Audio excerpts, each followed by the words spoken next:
नमस्कार, good morning, सबको जोहार। आप देख रहे हैं बिहाने खबर। झारखंड की तमाम खबरों के साथ हाजिर हूँ मैं। 1 जुलाई से झारखंड में शुरू हो सकता है बसों का परिचालन। साथ ही धार्मिक स्थल और सैलूनों को भी मिल सकती है खोलने की इजाज़त। जी हां, झारखंड में 1 जुलाई से शर्तों के साथ लॉकडाउन में और एक बड़ी छूट दी जा सकती है। इसके साथ राज्य के अंदर बसों का भी संचालन शुरू करने की उम्मीद है। वहीं धार्मिक स्थलों और सैलूनों को भी खोले जाने की अनुमति दी जा सकती है। कपड़ा दुकान खोलने के बाद कॉस्मेटिक दुकानों को भी खोलने की इजाज़त दिए जाने की संभावना है। आधिकारिक सूत्रों के अनुसार श्रमिकों की वापसी को देखते हुए इस मुद्दे पर 1-2 दिन में सीएम और मुख्य सचिव के स्तर पर एक बैठक होने वाली है। उसमें सहमति बनने के बाद राज्य स्तरीय समिति को भेजा जाएगा और वहां से अनुशंसा के बाद आदेश जारी कर दिया जाएगा। उल्लेखनीय है कि कोरोना को लेकर केंद्र सरकार ने 30 जून तक कुछ विशेष क्षेत्रों में लॉकडाउन जारी रखा है।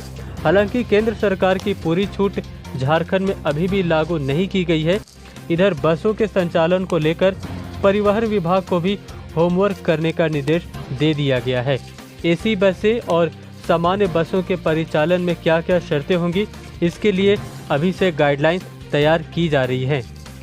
वहीं 5 जुलाई से शुरू हो रहे सावन को लेकर विश्व प्रसिद्ध देवघर मंदिर में पूजा को लेकर सरकार के शीर्ष स्तर पर गंभीर मंथन शुरू हो गया है। इस बार श्रावणी मेला नहीं लगेगा, यह तय है।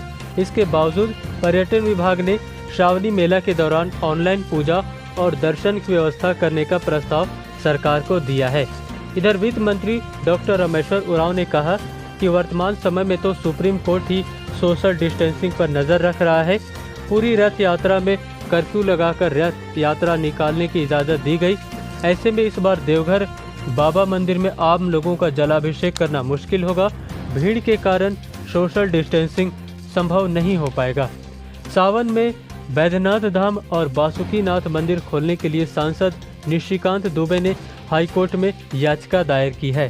अदालत से उन्होंने सावन भादों में कांवड़ यात्रा और मंदिर के कपाट आम लोगों के लिए खोलने का निर्देश देने का आग्रह किया है। उन्होंने कहा कि ये दोनों मंदिर हिंदुओं का एक तीर्थ स्थल है।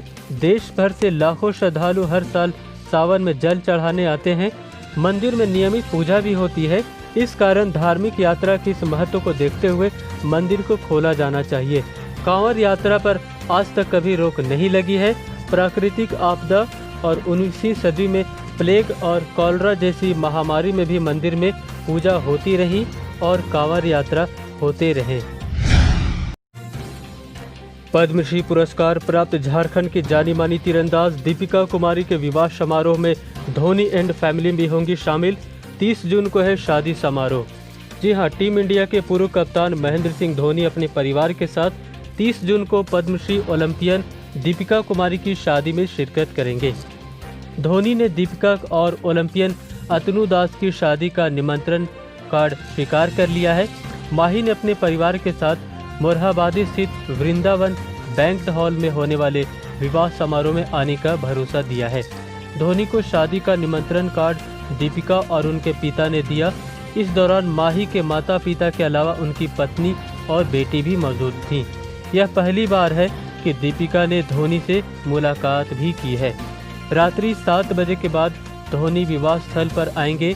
इधर कोरोना के चलते कार्ड भी उन्हीं लोगों को दिया जा रहा है जिन्होंने शादी में आना कंफर्म किया है। सिर्फ 50 कार्ड ही छपवाए गए हैं। धोनी के अलावा राज्यपाल द्रौपदी मुर्मू, सीएम हेमंत सोरेन, पूर्व सीएम रघुवर दास, केंद्रीय मंत्री अर्जुन मुंडा, पूर्व गृह मंत्री सुदेश महतो, चीफ सेक्रेटरी सुखदेव सिंह और अन्य गणमान्य शादी में शिरकत करेंगे। झारखंड में कोरोना से हुई एक और की मौत। राज्य में 18 नए कोरोना मरीजों की पुष्टि के बाद झारखंड में कोरोना के कुल मरीजों की संख्या बढ़कर हुई 2219। जी हां, बीते दिन बुधवार को कोरोना संक्रमण से एक व्यक्ति की मौत होने के बाद राज्य में अब तक कोरोना संक्रमण से 12 लोगों की मौत हो चुकी है। वहीं पिछले 24 घंटे में राज्य में 18 नए मामले आए हैं। इस तरह कोरोना संक्रमण से कुल संख्या 2219 हो गई है। दूसरी ओर एक दिन में 55 लोग स्वस्थ होकर घरों की ओर लौट चुके हैं। बीते दिन हजारीबाग में एक व्यक्ति की कोरोना संक्रमण से मौत हो गई थी। इस तरह राज्य में कोरोना से मरने वालों की संख्या 12 हो गई है और पिछले दिनों 18 नए मामले कोरोना के आए हैं, जो कि जून माह में सबसे कम हैं।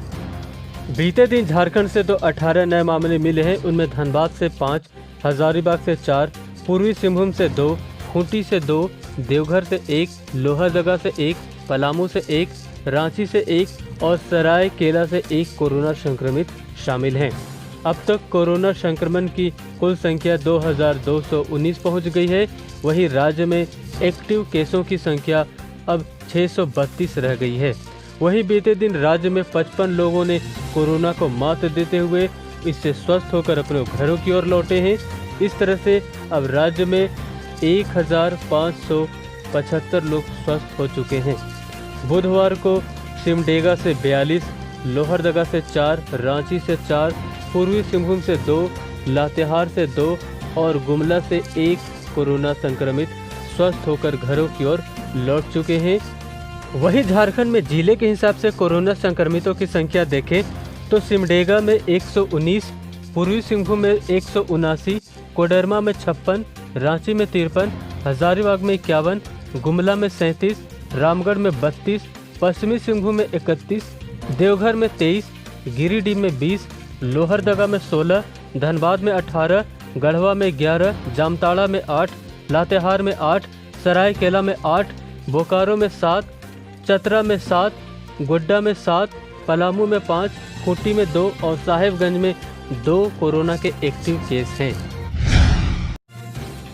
मानसून के भयंकर आगमन से दिन रात हो रही बारिश से सिमडेगा की लाइफलाइन माने जाने वाले NH 143 स्थित सड़क हुआ बदहाल। जल जमाव और गड्ढों की वजह से आने जाने वालों की मुश्किलें बढ़ गई हैं। देख सकते हैं कैसे पानी भरे गड्ढों वाली सड़क से इन गाड़ियों को आने जाने में परेशानी हो रही है, जबकि यह एक NH रोड है, नेशनल हाईवे का एक हिस्सा है ये।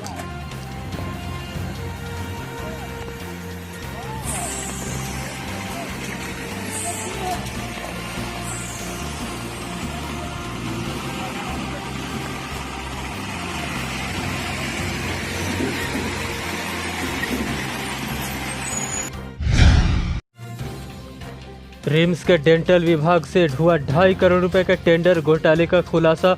7 गुना ज्यादा दाम में खरीदे जाते थे उपकरण। जी हां, रिम्स के डेंटल विभाग में 2.5 करोड़ रुपए का एक टेंडर घोटाला पकड़ा गया है। 8 महीने की जांच के बाद CAG ने बुधवार को पूरे मामले का खुलासा किया।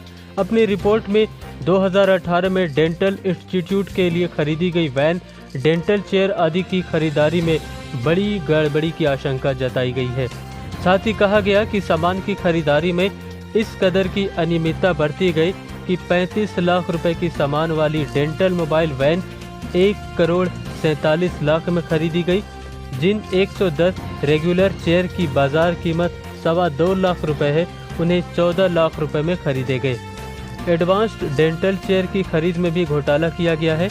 25 एडवांस्ड डेंटल चेयर की बाजार कीमत 5 लाख रुपए है, उनकी खरीदारी 42 लाख रुपए में की गई है। यह भी कहा गया है कि जिन डेंटल चेयर के साथ 17 इंच की LED स्क्रीन साथ में लगे होने की बात कही गई थी, वह किसी चेयर में लगी ही नहीं है। रिपोर्ट में बताया गया है कि खरीदारी में रिम्स अधीक्षक डॉक्टर विवेक कश्यप, तत्कालीन निदेशक doctor RK Srivastava, dental college के तत्कालीन प्राचार्य डॉक्टर पंकज गोयल और डेंटल विभाग के पूर्व HOD डॉक्टर VK प्रजापति शामिल थे। CAG ने रिम्स निदेशक डॉक्टर DK सिंह को भेज दी है और जवाब मांगा है। वहीं रिम्स निदेशक ने बताया कि वे पूरी रिपोर्ट का अध्ययन कर रहे हैं, मामले की जांच कर रहे हैं और जो भी इसमें दोषी होंगे उस पर नियम संगत कार्रवाई की जाएगी। जिस तरह से इनमें गड़बड़ी की गई है, रिपोर्ट में जिन 4 लोगों के नाम लिए जा रहे हैं उनमें डॉक्टर गोयल रिम्स छोड़कर चले गए हैं और RK श्रीवास्तव रिटायर्ड हो चुके हैं। लातेहार में पंचायत भवन से बोरे में रखे 608 ATM को शख्स ने किया गायब और खातों से निकाले लाखों रुपए। जी हां, लातेहार पुलिस ने अवैध रुपए की निकासी की एक शिकायत के अनुसंधान के क्रम में सदर थाना क्षेत्र के तरवाडी से एक ऐसे शातिर बदमाश को गिरफ्तार किया है जिसके पास से 608 एटीएम कार्ड, 510 एटीएम के पिन नंबर, एक मोबाइल सहित 2 बैंकों के पासबुक और एक बाइक भी बरामद किया गया है। खूंटी शहर को जाम से मुक्ति दिलाने के लिए एसडीओ हेमंत सती ने की अनोखी पहल। ऑटो के परिचालन के लिए उन्होंने 9 रूटों को चिन्हित किया और सभी ऑटो को रूट के अनुसार एक नंबर देकर चलवाए जाने की बात कही। जहाँ जहाँ गाड़ियाँ जाती हैं, जहाँ जहाँ सवारियाँ जाती हैं, खूंटी से हुटार, पिपरा टोली से समाहरणालय तक, खूंटी से मुरहू, खूंटी से कर्रा, खूंटी से तोरपा, डाक बंगला से मारंगला, पिपरा टोली से सिलादों, बाजारटांड से माहिर और बाजारटांड से तमाड़। तो इन 9 रूट पर जो हमारे ऑटो चलते हैं, हम इन 9 रूटों पर के पार्किंग को हमने आइडेंटिफाई किया हुआ है। सारे ऑटोज पार्किंग पर लगेंगे और पार्किंग के माध्यम से एक एक करके उनके नंबरिंग लगेगी और नंबरिंग के बाद वो लोग जाएंगे।